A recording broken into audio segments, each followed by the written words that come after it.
By a show of hands, how many of you have bought something that you wanted but didn't need? If you didn't raise your hand, I'm convinced you're not human. In a world full of stuff, it can be difficult to resist the urge to acquire new possessions.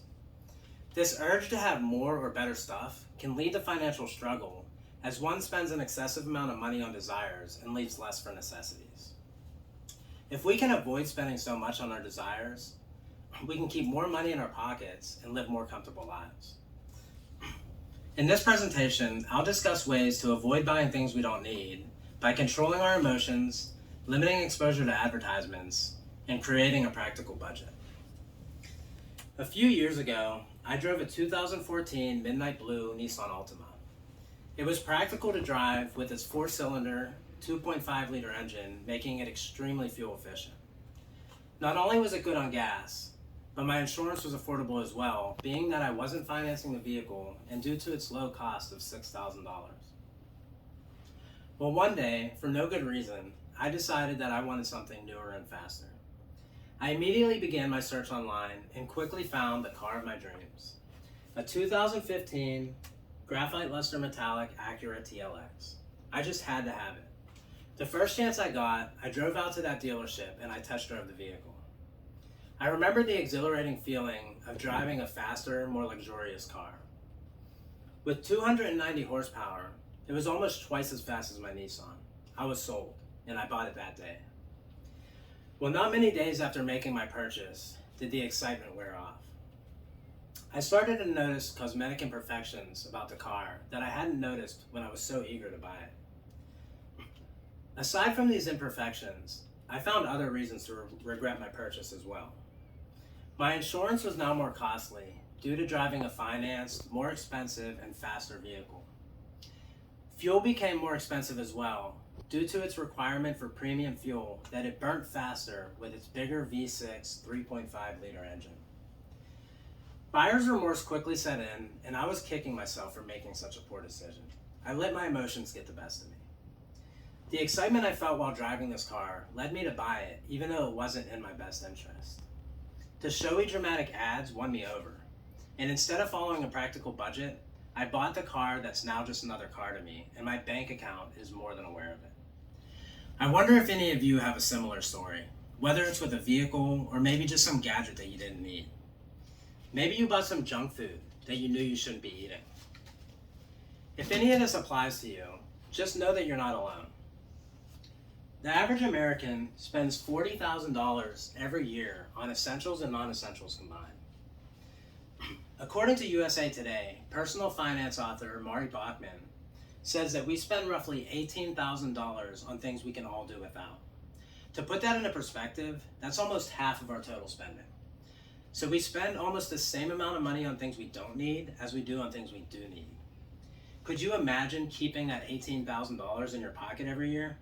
Now, don't get me wrong, it's nearly impossible to not spend some money on things that are non-essential, nor is it practical. It's good to treat ourselves at times. But $18,000 every year is a huge number, and if you're anything like me, I'm sure you'd love to save some of that money to secure or at least better secure your future. So you're probably wondering, why do we spend so much on our desires and leave so little for our necessities? The answer lies in our emotional cognizance. Like animals, humans are emotional creatures. Although we do have a sort of self-control that separates us from the likes of animals, emotions are what truly drive and motivate us. To desire something can bring about a flood of emotions, and if we want something bad enough, we might become anxious, sad, or even angry until we get it. As Lawrence R. Samuel, PhD of American Studies, says in his article on Psychology Today, we are perhaps more than anything else consumers, making it sensible that we look to the marketplace to find fulfillment and happiness. To overcome this emotional spending, we must first become aware of these emotions to then address the issues at hand. As psychologist Jeffrey Grant states in his article on psychreg.com, putting an end to emotional spending involves self-awareness, emotional regulation, and planning.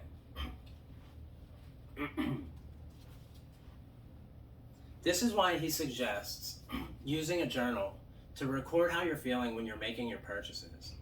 And over time, you'll become more aware of your emotional spending habits making you less likely to make irrational purchases.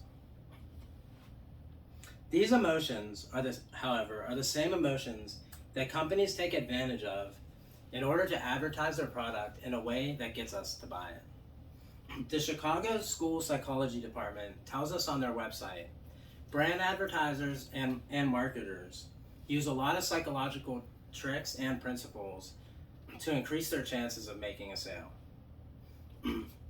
This is another issue that causes us to buy things that we don't need. For instance, one tactic a company may use is called the reciprocity principle. This is when a company gives their potential consumers a free gift, knowing that they'll be psychologically more inclined to reciprocate, making it more likely that they'll buy the product. Acknowledging the emotions that these advertisements make us feel, as well as avoiding them altogether, are some of the best ways to resist their influence. By avoiding them, we can make more practical decisions on our spending without the influence of a team of psychologists who helped write a commercial. Utilizing these strategies, however, will prove ineffective without creating a practical budget, which brings me to my last solution. Without creating a practical budget, it's nearly impossible to not spend too much money on things we don't need.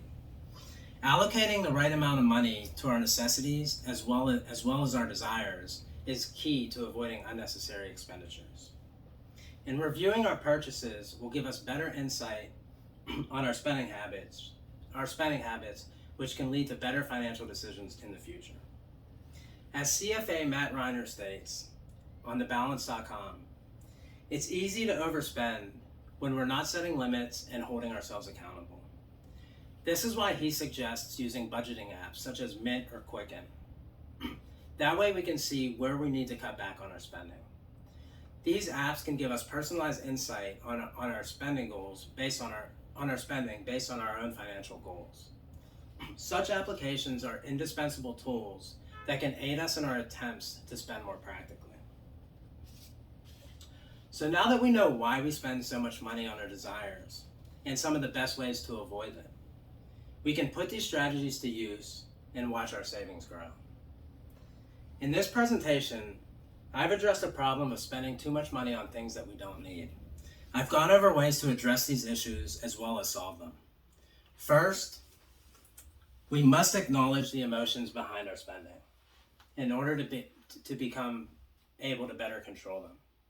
Second, we must become aware of the psychological tricks that companies use to play on our emotions and try to avoid them as much as possible. And lastly, we must create a budget and review our spending to become aware of where we're spending too much money and how much we can actually afford. Using these three strategies, I'm sure we can all cut down on our emotional spending. This will allow us to keep more money in our bank accounts and live more comfortable lives. Thank you.